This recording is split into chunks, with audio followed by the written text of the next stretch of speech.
Assalamualaikum. Akbar! Россия! Только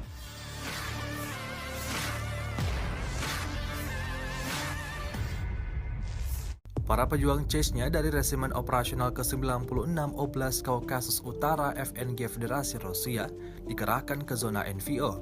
Rekamannya ramai beredar di media sosial Telegram pada Senin 3 Oktober 2022.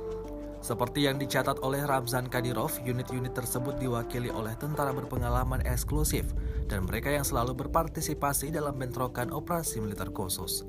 Mereka yang juga berulang kali membuktikan kesetiaannya dalam sumpah, rela mempertaruhkan nyawa mereka dalam tugas yang paling sulit sekalipun. Tampak sejumlah pejuang CESNYA bersama dengan puluhan kendaraan militer mulai bertolak ke arah zona NVO untuk berperang.